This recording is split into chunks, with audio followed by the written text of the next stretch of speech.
business, and I've got one too. You can't mind your business. What's the matter with you? Welcome back to another episode of the Brand Shorthand podcast. I'm your host, Mark Vandergrift, and with me today is our brains of branding, Lorraine Kessler. Lorraine, we're going to talk about the recent buzz surrounding Cracker Barrel's rebrand. I know you really want to talk about another huge brand misstep, but it fits in perfectly with an article I wrote, with something that Lindsay saw on a recent Twitter post. I still can't say X. So it was about the homogenization of storefronts. Yeah. And how they've gone from very distinct looking storefronts. Like you could take the logo off and you knew what brand it was, to what today looks like almost a cookie cutter storefront for all of these different different brands. So from that standpoint, give me your thoughts, Lorraine. Lindsay's going to put a graphic up on the screen here, and it like hits you how everything's homogenized. Right.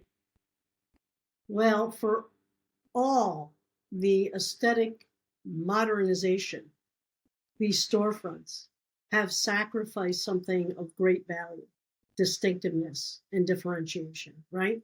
Because it's as if the need to be modern and on trend now becomes the priority over the differentiation that really uniquely distinguish these stores. And many of these storefronts remind me of the Coke bottle, right? That beautiful shape that is distinctive as part of the brand. And now that's all gone. It's kind of washed away in favor of some sort of aesthetic that makes everything closer together. So it's anti-positioning, anti-differentiation at the end. So the $700 million change of the physical restaurant, Cracker Barrel, is probably one of the most poorly spent investments that the brand could spend, in my opinion. Yeah. And let's get into that. So I wrote an article for our local paper here, just an op-ed on why I felt like every brand was just moving closer and closer together. All the fonts seemed the same on these big retail brands. They're all thick and chunky and I don't know, just stale. You look at Cracker Barrel. It was founded in 1969. And it's really built a strong, well-positioned identity for itself. I don't think it would have survived otherwise. So, Lorraine, give us that history. Start off by explaining how Cracker Barrel's position has resonated through the years, and they were able to own that idea for such a long time. Well, first of all, I wanted people to know that you did write the article. It was published in the Canton Repository. It was a very good article, Mark. I think people would benefit from reading it. And you talked about how they were a true definition of Americana. I would nuance that a little bit by saying they're a particular romantic, nostalgic slice of a certain ideal of Americana, kind of Mayberry-ish, right? That's a good word for it. Right. Not the Americana that I grew up with in New Jersey, okay? But that kind of Americana, country store in food and folk. I mean, that really is what the idea was of the owner. Co-founder Dale Evans talks about that he wanted to recreate the nostalgic experience of rural American country stores. It looks like a country store, and people would sit around and talk around. I didn't even know this was what this thing is called, but it is called a Cracker Barrel. And so he saw it, and it's kind of interesting.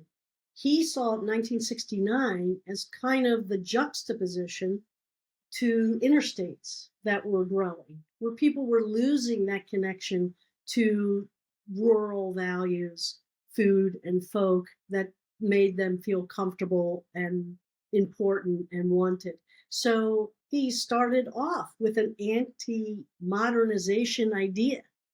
So now for the new CEO, doesn't know anything about this, and it's sad to say she went to the Miami University here in Ohio, to come out with this anti-rural country store look is just like 180 from where the brand started. So from a positioning standpoint, it's not adapting, it's not repositioning the brand for new audiences in a way that would attract those audiences who care a lot about that fit or theme of America.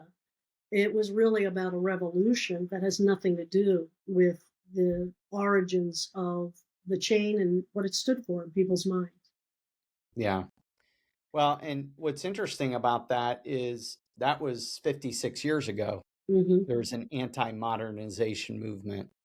And today, that would have been even a better move, is to say, we're doubling down on our anti-modernization, Yes. from the standpoint of something they could have done differently in the store that just elevated that. Right. And instead, they went to where everybody else is going. Right. And frankly, their product's not good enough to just jump into the pool with everybody else. Right. And if people do Google this, and they'll see an interview with Dale Evans, who to this day at 90 is still brilliant in his understanding of, again, we talked about authenticity, what this concept was all about. And he made the point, and I think very, very well, that you people have this connection to the brand and what its start was about. And you can't, branding isn't just what you see, but what you're made to feel. And he called this logo, I think, kind of pitiful. The logo. And it is pitiful when you erase all the sensory clues or cues, rather, that connect to people's emotions about a brand, right? We hold emotions about a brand. It's not just rational thinking. And I think you mentioned this in your article, the wood floors, the smells, the environmental.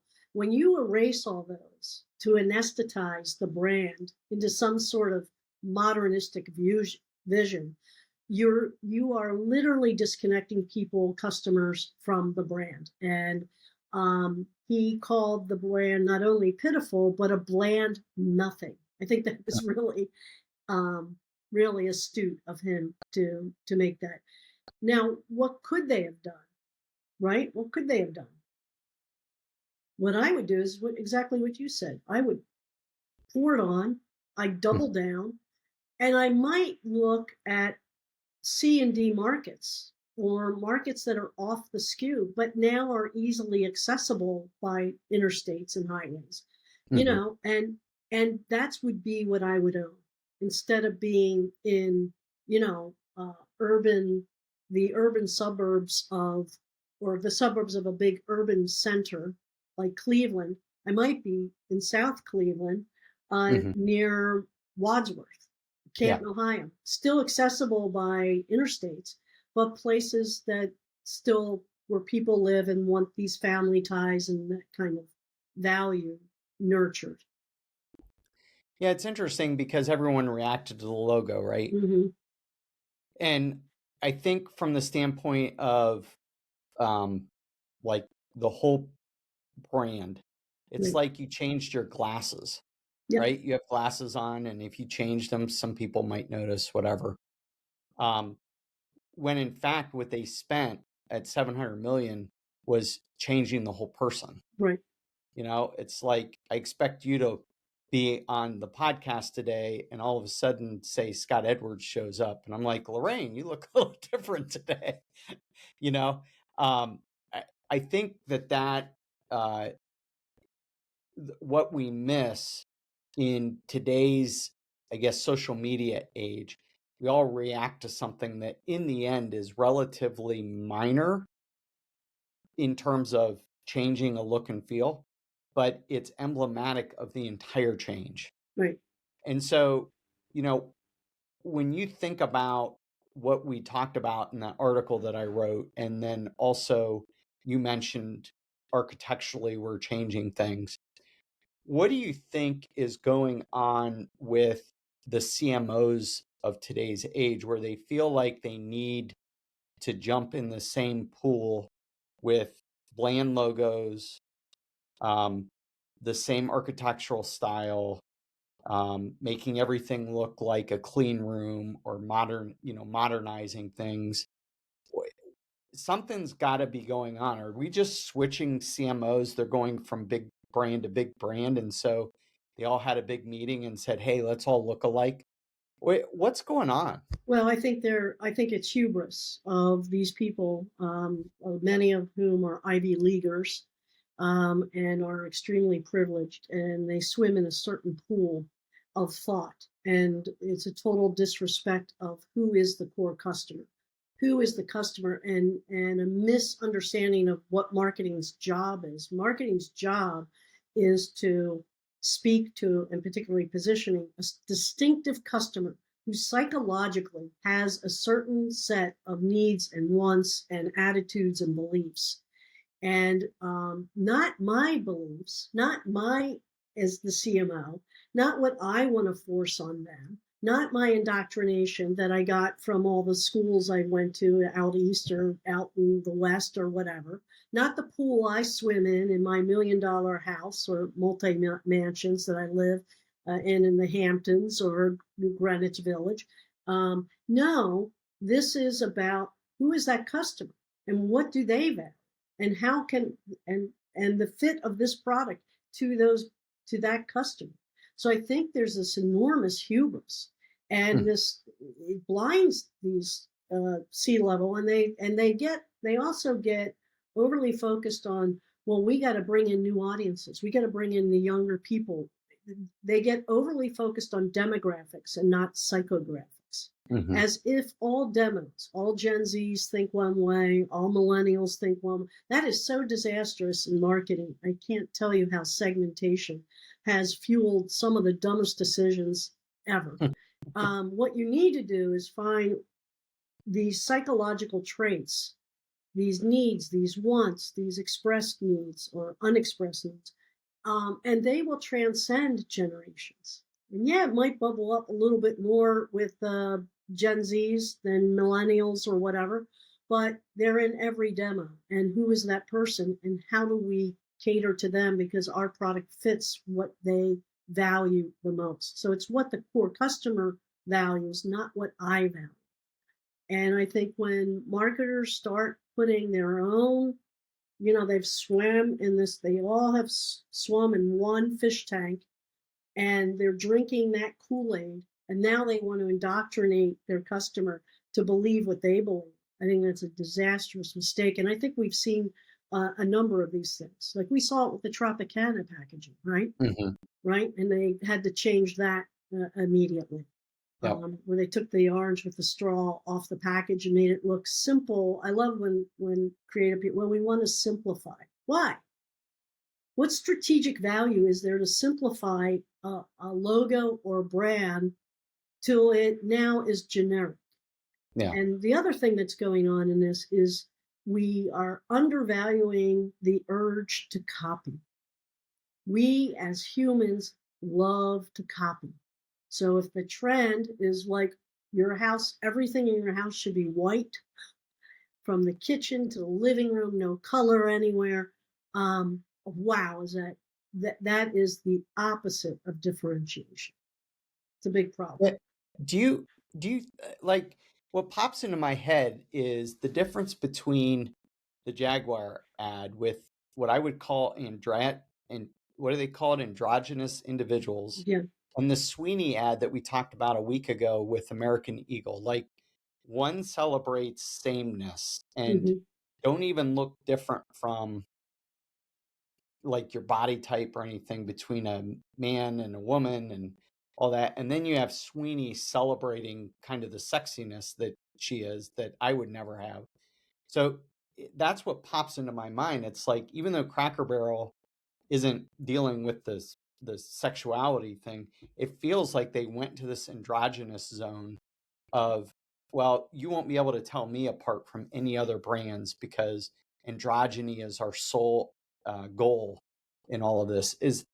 Am I going down the wrong path there, or do you think there's something to that? Well, first of all, you saying that you're not as sexy as Sweeney is an admission that I think our audience will love to hear.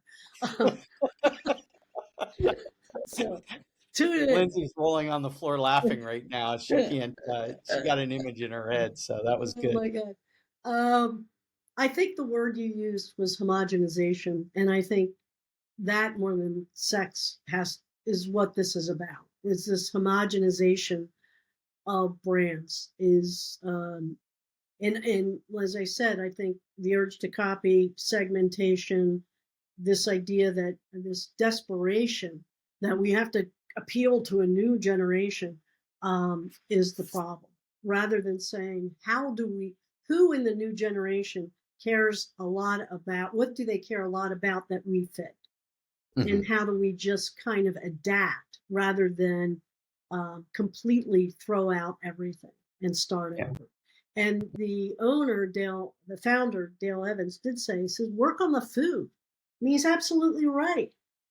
What the new generations have is they want a little bit changes in the food, in the menu, a little bit upscale, maybe better quality. I heard some things about the quality of the food has gone down. So, it's again majoring in the minors instead of majoring in the majors. Yeah, an employee posted that, like, for the meatloaf, which you would think is the most iconic of homemade foods, right? Yeah. Meat and potatoes, right? So mashed potatoes and meatloaf. They basically take it out of the freezer, stick it in the microwave, and they hope that it delivers to the table as a warm meatloaf. So, I mean, that just smacks at what you said. Oh yeah, there's so many opportunities for them to stay within their genre and to improve their food and even the gifts they sell and also marketing. Every county fair, every truck pull, rodeo, they should be sponsoring that stuff like crazy because that's their audience. And guess what? There's a whole bunch of young people who attend all these events. I mean, I was just at one at the Manistee County Fair, and I couldn't believe the young people who were there. I was shocked. So you have a captive audience who cares a lot about this type of food, cares a lot about small community, rural community, country folk. Go where they are. Don't try and bring in people using a broad social platform to attract people who will never be their customer. I will never be a Cracker Barrel customer, but I would be a great CMO for them because I would never try to make people believe what I believe or like what I like. Yep. Well, you mentioned the timeline earlier, so let's look at the timeline. Okay. August 19th, Cracker Barrel revealed its new logo. And of course, that sparked immediate attention across social media. And then to respond to the backlash, Cracker Barrel stated, "Our values haven't changed. The heart and soul of Cracker Barrel hasn't changed." But by August 22nd, 3 days later, Cracker Barrel lost nearly $100 million in market value after their stocks fell. And I think it's around 143 million by August 26th. Then on that night of the 26th, just a week later, Cracker Barrel announced that the new logo is out and the old logo is here to stay. So, as fast as things go viral, it's interesting that brands in only a week can make such a big mistake and retract it. So, what do you think is going to result from this? If they said, yeah, we'll stick with the old logo, do you think they're going to take it all the way and double down on, what that interior looks like, et cetera? I mean, they should. And the damage is done. Yeah. I don't think anything less than finding a whole new CEO and CMO staff who really get the brand. I think they'd have to make some substantial PR moves. Like I would bring Dale Evans back in as a consultant and hire a whole new team. I think they need to make some really substantial, concrete moves that get publicity to counter this. I don't think you can do this in advertising, and they can't change all these stores like that. but they can signal that we have made a big mistake and we've reclaimed who we are. We're bringing the founder back in. We have a new team who understands what our brand is about, and then sponsor something, like I said, like NASCAR or county fairs, and that could even be regional, and really pour it on where people where people go and receive your message, rather than trying to, top down bring them in. That's kind of what I would do. Well, I look at what Bud Light's done, and I mean, they've tried to recapture things, and I think they're doing a pretty good job. But it was interesting because John Rich, you know who he is? He's kind of like, he's a country singer. He's kind of the prototypical urban cowboy, very much politically oriented. So he comments a lot on politics. But he went to a Cracker Barrel just to take a picture of the parking lot, and there was one car in the parking lot. Now, I don't know how much that was staged or whatever, but to me, it's getting guys like that back in the fold and getting their trust so that then they can convey to the customers, hey, you can go back now. They've really righted their ship. And I feel like, what you expect from Cracker Barrel is back. To me, that's one of the main ways they could do it, because with social media, these influencers, someone like that, who really does represent their core customer, I think that's the way you're going to get back. Now, this isn't new. We saw TGI Friday had the same problem. They modernized their stores. They completely lost their vibe and their coolness and their hipness and their core customer.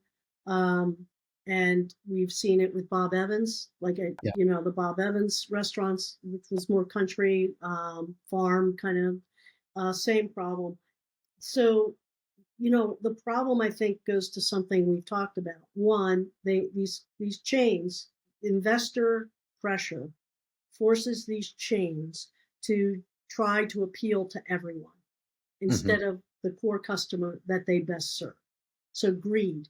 And you just expand beyond your ability to hold on to what you already have. So it's kind of this idea that, what they should be doing is saying a bird in hand is worth two in a bush. This is the customer I own. I'm going to find where more of them are. I'm not going to keep trying to chase other birds in the bush. So I think we have to blame investors as part of the problem.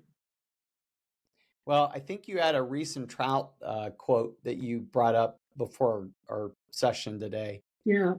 People don't like to change their minds. Yeah. What's that quote that you had? He said, he wrote that the single most wasteful thing you can do in marketing is to try and change a mind. And then he added, good luck. So he added that when we spoke with him. You have to adapt, but you can't completely change a mind. So and people will argue with that. Well, yes, you can. Brands have done that. Well, you can't change it unless you connect with what's already in the mind of the customer. You already intimately understand what's in their mind. If it's my mind and I want you to believe it, that isn't going to work. No. Good. Well, let's bring this episode to a close. I want to thank you for joining the Brand Shorthand podcast again, Lorraine. And for all of our listeners, thank you for listening. And if you haven't liked, subscribed, shared, told a friend, please do. And until next episode, have an amazing day. Ain't nobody's business but my own. You say you are